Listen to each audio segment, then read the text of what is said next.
The Crown Jewel pay-per-view is almost here, and controversy be damned, the WWE is going ahead with the show. For more details on the controversy, be sure to look out for our Behind the Titantron episode, WWE Blood Money. But for the meantime, let's look at some predictions and rumours for the event.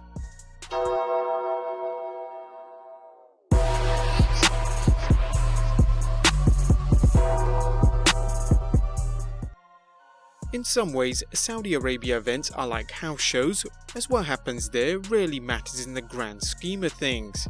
The WWE's #1 goal is entertaining the Saudi fans and collecting that estimated $40 to $70 million paycheck it receives every 2 live events. But let's see who's coming out the victor and whether any championships will be changing hands. First, let's look at the 10-man tag match as Team Hogan of Roman Reigns, Ricochet, Shorty G, Rusev and Ali, with Hulk Hogan of course, take on Team Flair of Randy Orton, King Corbin, Shinsuke Nakamura, Bobby Lashley and Drew McIntyre, who of course are with Ric Flair. Now, rumour has it the Saudi officials organising these events are huge fans of WWE legends, even at one point asking for deceased wrestlers like Yokozuna and Ultimate Warrior. But now that they've looked at those legends who are alive, it's no surprise to see Hulk Hogan and Ric Flair showing up to captain their respective teams, since neither man, particularly Flair, would be medically cleared to wrestle. When we last checked, this match was a traditional tag match with one fall, as opposed to an elimination match. But given the WWE's habit of changing things at the last minute, the match stipulation could change to just about anything shy of a Playboy pillow fight. But look for the babyfaces to win and the Hulkster to get his hands on Slick Rick at least once during the match, although it's doubtful the Nature Boy will be taking any bumps, as it's unlikely he could get medical clearance. However, a weak little punch should do the trick as Team Hogan wins this one. Number 2. Braun Strowman vs Tyson Fury. There are a number of questions surrounding this match, such as how much boxer Tyson Fury is getting for the show. Rumour has it anywhere from $12 to $15 million. But just how well will Fury perform in the ring, and also whether Fury will work the match without getting hurt before his much anticipated boxing match in January of 2020 against Deontay Wilder. But as for the match itself, the WWE is counting on Fury's fame to make this a must-see match in Saudi Arabia, if nowhere else. It's difficult to imagine Fury coming in to count the lights, even if he's getting $15 million. Look for Braun Strowman to do what he does best, do the JOB while somehow still looking strong. If Fury is fortunate, he'll get out of this match without accidentally getting hurt, so we can move on to his boxing match and cash in another big money check. Number 3. WWE Champion Brock Lesnar takes on Cain Velasquez. The WWE seems to be going out of its way this year to bring in sports figures from outside the squared circle, whether it's boxing's Tyson Fury or UFC's Cain Velasquez. Granted, Velasquez makes an instant opponent for Lesnar since Velasquez destroyed Lesnar when they both competed in the UFC.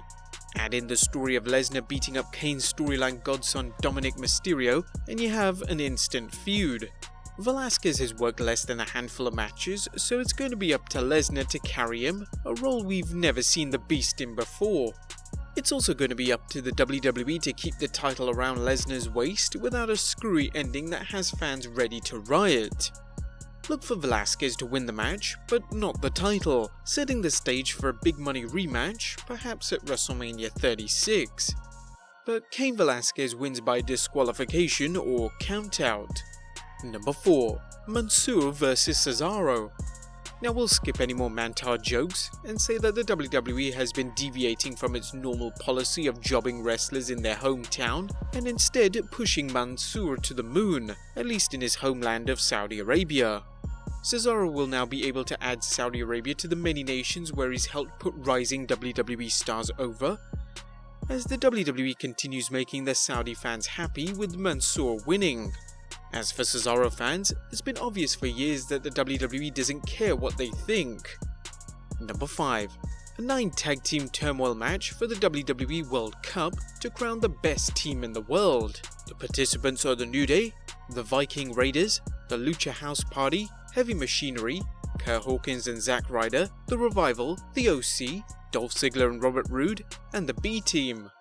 The WWE had its World Cup to determine the best in the world last year, with veteran grappler Shane McMahon winning the event. Now that we know who the best single star in the world is, it only makes sense that we discover who the best tag team is. Barring the unlikely reunion of Vince and Shane McMahon, this one should go to the New Day, who are still one of the best, if not the best teams in the WWE. A win by the Viking Raiders will give them an even stronger push than their current Raw Tag Team Championship reign, but do they really need it? A dark horse candidate to consider is the team of Roode and Dolph Ziggler, who were thrown together without much build-up but quickly gelled into one of WWE's top teams. A World Cup win for Rude and Ziggler would keep them strong on SmackDown after they dropped the Raw Tag Team Championship to the Viking Raiders. In the end though, WrestleMania has his money on the New Day, a team whose popularity seems to have no end in sight. Number 6.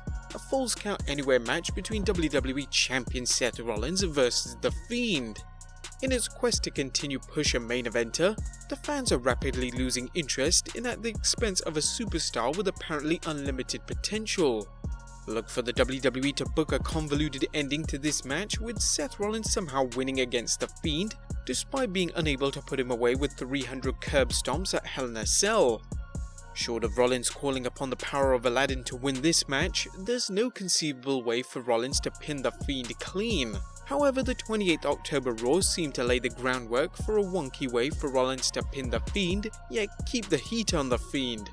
If you didn't see Raw, Rollins battled Rowan in a Falls Count Anywhere match, eventually pinning Rowan with the help of a forklift operator, a maneuver that harkened back to 1999's Rock vs Mankind Empty Arena match, where Mankind pinned The Rock using a forklift.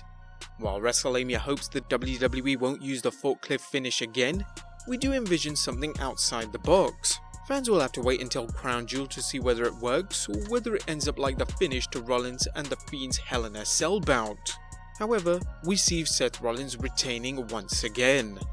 Number 7. A 20-man battle royal to determine the number 1 contender for the United States Championship. This match allows 20 superstars a chance to work the show, assuming they want to make the exhausting trip to Saudi Arabia and a quick return home to resume work. WWE has announced the following participants for the Battle Royal, which include 24/7 champion Sunil Singh, Mojo Rawley, Eric Rowan, R-Truth, Sin Cara, The Brian Kendrick, Titus O'Neil, Tony Nese, Akira Tozawa, Shelton Benjamin, Apollo Crews, Buddy Murphy, Andrade, Drake Maverick, Eric Young, Luke Harper, Cedric Alexander, Heath Slater, Humberto Carrillo, and No Way Jose. But based on the strong push he's received since his Raw debut, WrestleMania's ever-reliable Cyberdyne Prediction Center is calling for Humberto Carrillo to win the event. After all, Carrillo worked a fantastic match against AJ Styles on the most recent episode of Raw, and he's rumored to be one of Vince McMahon's new darlings. Of course, the winner will get a chance to face AJ Styles for the United States Championship. Now, it wouldn't surprise WrestleMania if the WWE gives the fans a feel-good moment with Styles dropping the title, since it's unlikely that any other championship will change hands. But if this happens, expect the leader of the OC to regain the title shortly, likely on Raw. But more likely is a scenario where Carrillo has the belt within his reach, only for the OC to interfere, setting up a Carrillo vs Styles program for the next few weeks. When the Street Profits, now positioned as the OC's new rivals, are in store for some 6-man tag matches with the Street Profits and Carrillo battling the OC, but we see AJ Styles retaining. Now, while we typically post rumours and news about pay-per-views, we haven't heard anything substantial other than the possible return of wrestling's R-rated superstar Edge.